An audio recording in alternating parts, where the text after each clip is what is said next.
So question number 6 जो है हम डिस्कस कर रहे हैं। क्वेश्चन में दिया है आपको कि एक वायर की लेंथ है 1 मीटर और रेडियस है 0.1 millimetre, has a resistance of 100 Om.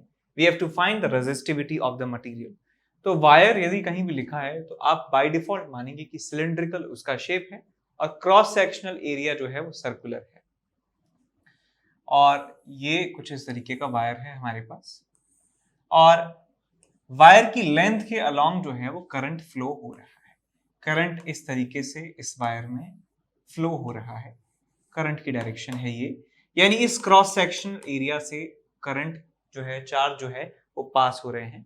So area हम निकाल सकते हैं। एरिया कितना हो जाएगा आपके पास, पाई आर स्क्वायर के बराबर, which is 3.14 into रेडियस का square which is 0.1 into 10 to the power -3 का स्क्वायर। और यदि लेंथ की बात करें, लेंथ जो है 1 मीटर के बराबर है और रेजिस्टेंस आपको क्वेश्चन में दिया है 100 ओम के बराबर है और रेजिस्टिविटी आपसे पूछी गई है। तो आप जानते हैं कि एक इस तरीके का वायर है तो इसके रेजिस्टेंस का फॉर्मूला होता है रो एल बाय ए के बराबर। सो आर की वैल्यू है रो एल बाय ए के बराबर, तो आपको रेजिस्टिविटी मिल जाएगी R A by L. So R is 10 to the power 2, area is 3.14 into 10 to the power -8 divided by length is 1 metre. तो आपको यहाँ पे आंसर मिल जाता है, that is equals to 3.14 into 10 to the power -6 ohm metre, rho L by A ohm metre, ठीक, resistivity ohm metre. तो ये हुआ आपका पहला सवाल हमारे लेक्चर का और इसका 6 क्वेश्चन। नेक्स्ट क्वेश्चन की तरफ चलें। क्वेश्चन नंबर 10 आपको दिया है कि figure shows a conductor of length L having a circular cross sectional area. The radius of the cross section varies linearly from A to B. यानी ये रेडियस जो है वेरी करती है linearly away from A to B. The resistivity of the material is rho.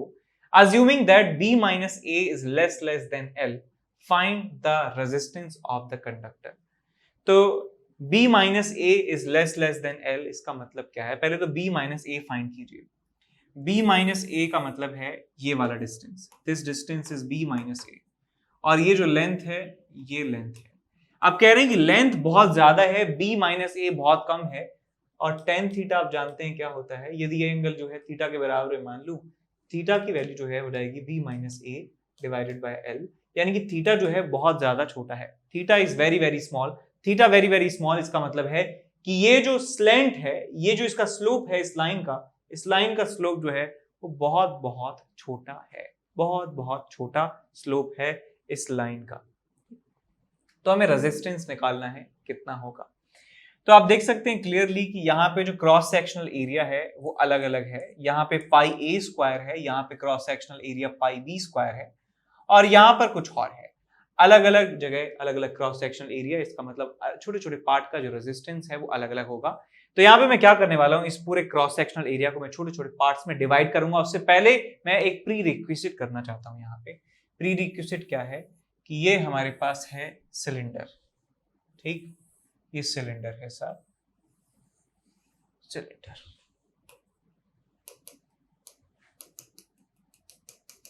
मैं इसको मान लेता हूं कि ये ऑरिजिन है, ये ऑरिजिन है 0,0 है, ऑरिजिन है 0,0 है, ये आपके पास है एक्स एक्सिस और ये आपके पास है वाई एक्सिस।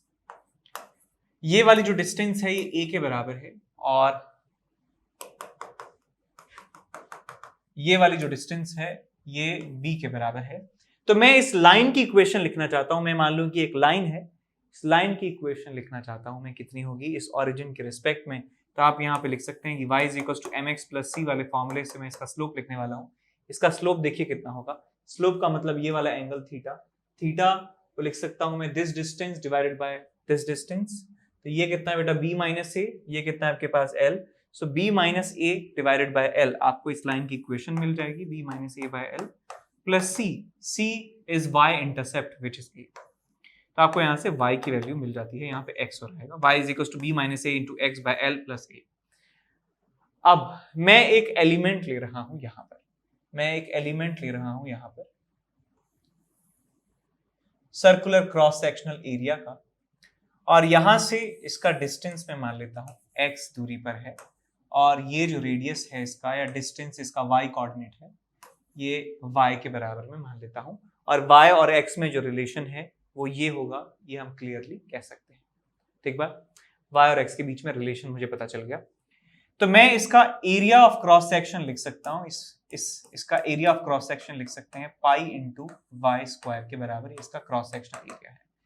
ये x डिस्टेंस पे लिया है, इसकी विड्थ को मैं मान लेता हूं dx के बराबर है। ये जो dx के बराबर विड्थ है, तो मैं यहां पे कह सकता हूं कि यदि करंट इस डायरेक्शन से इस तरफ फ्लो करता है, इस लेंथ के अलोंग फ्लो करता है, तो जिस लेंथ के थ्रू उसको जाना पड़ेगा, that length is equal to dx, that length is equal to dx।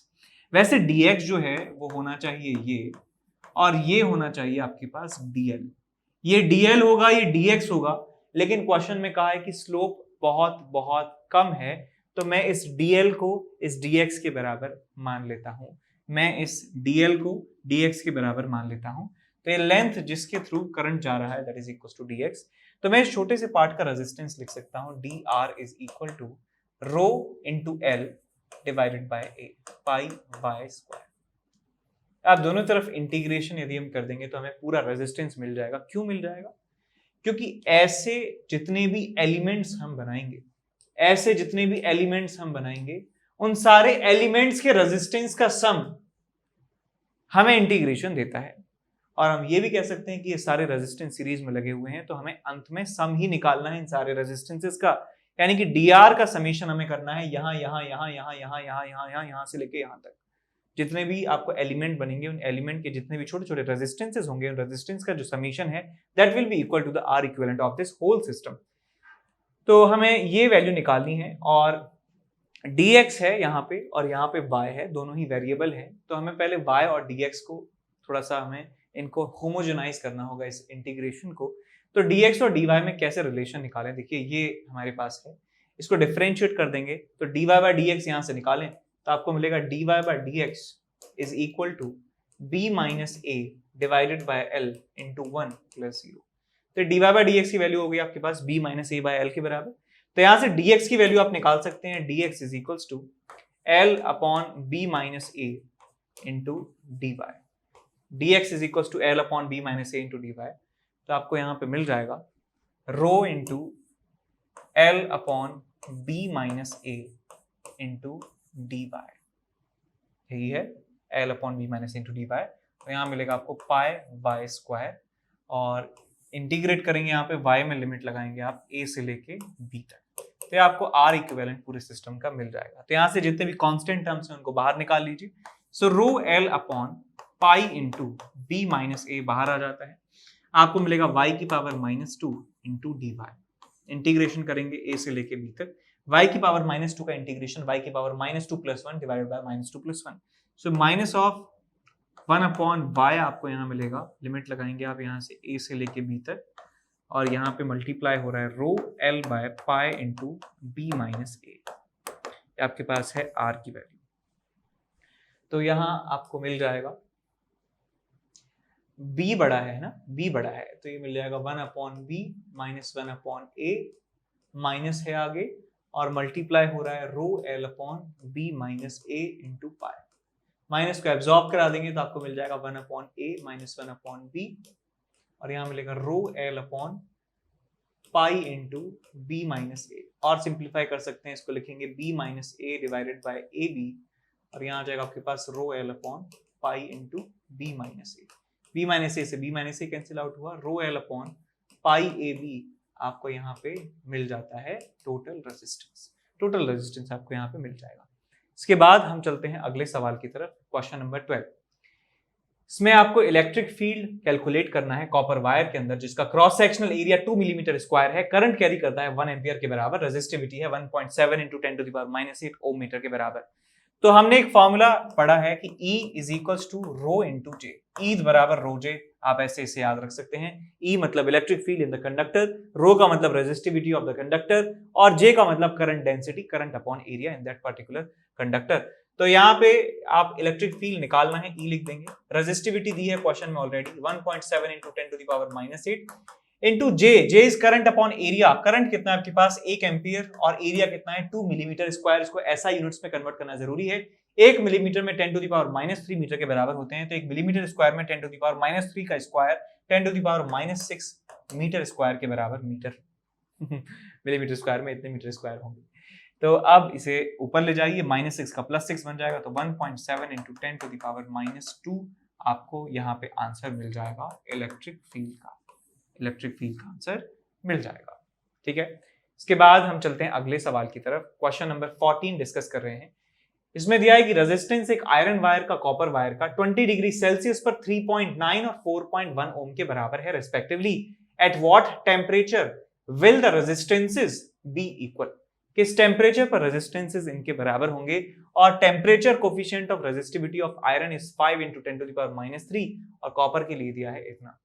तो थर्मल एक्सपेंशन को यहाँ पे नेग्लेक्ट करना है। तो हम जानते हैं कि रेजिस्टेंस टेम्परेचर पर कैसे डिपेंड करता है। फॉर्मूला होता है RT is equals to R0 1 plus alpha delta T minus T0। वही सेम फॉर्मूला लगाएंगे। हमारे पास एक आयरन वायर है, आयरन, और एक हमारे पास कॉपर वायर है। रेफरेंस टेम्परेचर दिया आपको 20 डिग्री सेल्सियस, 20 डिग्री सेल्सियस। तो यहाँ पे मैं इस्तेमाल करूंगा RT, किसी टेम्परेचर T पर। R0 कितना दिया है 3.9, 1 प्लस अल्फा, अल्फा की वैल्यू है 5 into 10 to the power -3, delta T, temperature T हो जाता है minus initial temperature 20 degree Celsius. अब देखिए यहाँ पे केल्विन इनवर्स में दिए हैं, तो आपको यहाँ पे टेम्परेचर बदल लेना चाहिए, क्योंकि फाइनल आंसर यदि आप केल्विन में निकालना चाहते हैं तो इसको क्या करेंगे, 20 डिग्री सेल्सियस को केल्विन में बदलेंगे 273, 83, 93, 293।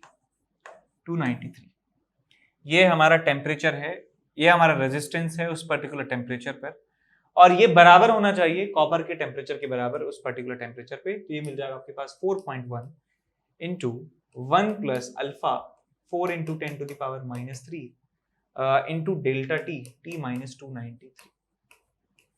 तो इन सबको आप बराबर कर दीजिए। देखिए मल्टीप्लाई करिए, इसको मल्टीप्लाई करिए, इसको यहाँ मल्टीप्लाई करेंगे तो 3.9 प्लस 5 यहाँ पे मल्टीप्लाई करेंगे, 5 45, 5 4 15 19 19.5, 20 से थोड़ा कम, ठीक है, इंटू 10 टू द पावर -3, यहाँ मिलेगा T minus 293 is equals to 4.1 को यहाँ मल्टीप्लाई करेंगे, 4.1 plus 16.4 into 10 to the power -3 into T minus 293, ये यहाँ पे लिख दिया। अब ये यहाँ ले जाइए, ये यहाँ ले जाइए। सो 19.5 में से माइनस करेंगे 16.4, तो 0.3.1 इंटू यहाँ आएगा 3.1 into 10 to the power -3 into T minus 293 is equal to 4.1 minus 3.9 which is 0.2। तो आपको यहाँ से मिल जाएगा T minus 293 is equal to 0.2 into 1000 divided by 3.1। तो ये आपको मिल जाएगा 300 डिवाइडेड बाय 3.1। तो आपको यहाँ पे मिल जाता है कि T is equals to 293 plus 300 by 3.1। ठीक है, तो ये रिजल्ट आपको मिल जाएगा। ये केल्विन में आपको आंसर मिलेगा, इसको आप कन्वर्ट कर लेंगे डिग्री सेल्सियस में, तो आपको आंसर मिल जाएगा डिग्री सेल्सियस में भी। इसके बाद चलते हैं अगले सवाल की तरफ। क्वेश्चन में दिया है कि find the value of I1 by I2। I1 I2 क्या है, देखिए I1 है इस लोड रेजिस्टर में जो करंट की वैल्यू है, और I2 का मतलब भी यही है, लोड में रेजिस्टेंस करंट की वैल्यू कितनी है। और 3 केसेस है आपके पास, R की वैल्यू पहले 0.1 लेनी है, R की वैल्यू 1 ओम लेनी है, R की वैल्यू 10 ओम लेनी है। Note from your answers that in order to get more current from a combination of 2 batteries, अच्छा लेसन भी है, they should be joined in parallel if external resistance is small and in series if the external resistance is large as compared to the internal resistances। तो इसको solve करते हैं।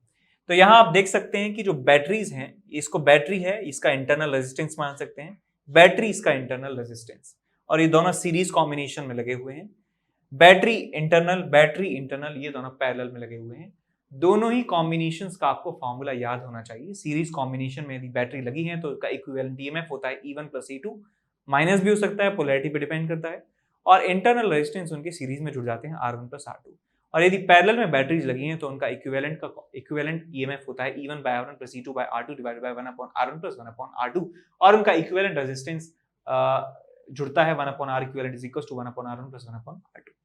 तो इन दोनों को कह सकते हैं कि पोलैरिटी जो है प्लस माइनस, तो ये एक साथ लगे हैं बैटरी, इन दोनों का ईएमएफ जुड़ जाएगा। तो मैं इसका इक्विवेलेंट सर्किट बना रहा हूँ। इक्विवेलेंट सर्किट बनाऊंगा तो आपको मिलेगा यहाँ पे 12 वोल्ट और इसका एक इक्विवेलेंट इंटरनल रेजिस्टेंस हो जाएगा 2 ओम के बराबर और यहाँ पे एक R रखा हुआ है, कैपिटल R। तो यहाँ पे करंट I1 में निकाल सकता हूँ, that will be equal to 12 upon R plus 2। और दूसरे सर्किट का इक्विवेलेंट निकालें तो आपको मिलेगा यहाँ पे E1 by R1 6 by 1 plus 6 by 1 divided by 1 upon 1 plus 1 upon 1 is equals to 12 by 2 is equals to 6 volt और R इक्विवेलेंट भी आपको मिल जाएगा कितना, 1 और 1 का 1 by 2। तो यहाँ आपको दूसरा जो सर्किट आपको दिया है यहाँ पे क्वेश्चन में, इसका इक्विवेलेंट यदि आप बनाएंगे तो आपको मिलेगा एक बैटरी है 6 वोल्ट की और इसका इंटरनल रेजिस्टेंस आधा हो चुका है 1/2 ओम के बराबर और यहाँ पे एक लोड रेजिस्टेंस रखा है। यहाँ पे करंट जो है I2 के बराबर फ्लो हो रहा है, यहाँ पे करंट I1 के बराबर था। यहाँ पे I2 की वैल्यू आपको मिल जाएगी, I2 is equals to 6 upon R plus 0.5 या R plus 0.5 या 1/2 इसको लिख सकता हूँ। तो आपको मिल जाएगा 12 अपॉन 2R plus 1। तो इन जनरल केस, किसी भी केस में R की वैल्यू कुछ भी हो तो मैं इनका रेशियो बता सकता हूँ कितना होगा। I1 by I2 की जो वैल्यू है हो जाएगी आपके पास 12 अपॉन R plus 2 और ये हो जाएगा आपके पास 12 अपॉन 2R plus 1। 12 से 12 कैंसिल आउट हो गया, आपको मिल जाता है यहाँ से 2R plus 1 divided by R plus 2। This is the ratio of I1 by I2। तो पहले केस को यदि सॉल्व किया जाए, पहले केस में R की वैल्यू 0.1 के बराबर है, तो यदि पहले केस को सॉल्व करें सो I1 by I2 आपको मिल जाएगा, R की वैल्यू है बेटा 0.1, तो यहाँ 0.1 रखेंगे तो आपको मिलेगा 2 into 0.1 plus 1 divided by R plus 2, 0.1 plus 2। तो देखिए आपको क्या मिलता है, आपको मिलता है 2 को यहाँ मल्टीप्लाई करेंगे 0.2 plus 1 1.2 divided by 2.1, तो आपको मिल जाएगा 3 चौका 12 3 7 21 4/7। I1 by I2 is 4/7, यानी कि I1 यहाँ पे छोटा है, I2 ज्यादा है, पैरेलल कॉम्बिनेशन में ज्यादा करंट हमें मिला है। और यहाँ पे दूसरे, अब R की वैल्यू 1 पुट करते हैं, R की वैल्यू 1 पुट करेंगे तो आपको देखिए क्या मिलता है, I1 by I2 is equal to 2 into 1 plus 1 divided by 1 plus 2। तो आपको मिलेगा यहाँ पे 2 और एक 3/3 is equals to 1, यानी कि I1 की जो वैल्यू है वो I2 के बराबर है, I1 की वैल्यू I2 के बराबर है। और C पार्ट में देखिए I1 by I2 की वैल्यू निकाल रहे हैं और हमें R की वैल्यू लेनी है 10 ओम के बराबर। तो यहाँ लिखेंगे आप 2 into 10 plus 1 divided by 10 plus 2, so ये आएगा 21 divided by 12, 21 divided by 12 that is equals to 7/4 और यहाँ पे I1 की वैल्यू ज्यादा है I2 से। तो एक क्वेश्चन हमें ये सिखाना चाह रहा है कि यदि आप लोड के थ्रू ज्यादा करंट पास कराना चाह रहे हैं तो आपको कौन सा कॉम्बिनेशन चूज करना होगा, उसके बारे में आपको बताया है कि यदि लोड रेजिस्टेंस छोटा है इंटरनल रेजिस्टेंस से, लोड रेजिस्टेंस छोटा है इंटरनल रेजिस्टेंस से, तो ये वाला केस बन रहा है। तो इस वाले केस में हमें पैरेलल कॉम्बिनेशन में लगाएंगे बैटरीज को तो ज्यादा करंट हमें मिलता है। और यदि लोड रेजिस्टेंस ज्यादा है तो यहाँ देखिए I1 ज्यादा मिल रहा है I2 से, इसका मतलब सीरीज कॉम्बिनेशन में हमें ज्यादा करंट देखने को मिलेगा। तो याद रखें, इस बात को काम आ सकती है कि यदि आपके पास लोड रेजिस्टेंस छोटा है तो पैरेलल कॉम्बिनेशन ज्यादा करंट देगा बैटरीज का, और यदि आपके पास लोड रेजिस्टेंस बड़ा है तो series combination will give more current. ठीक।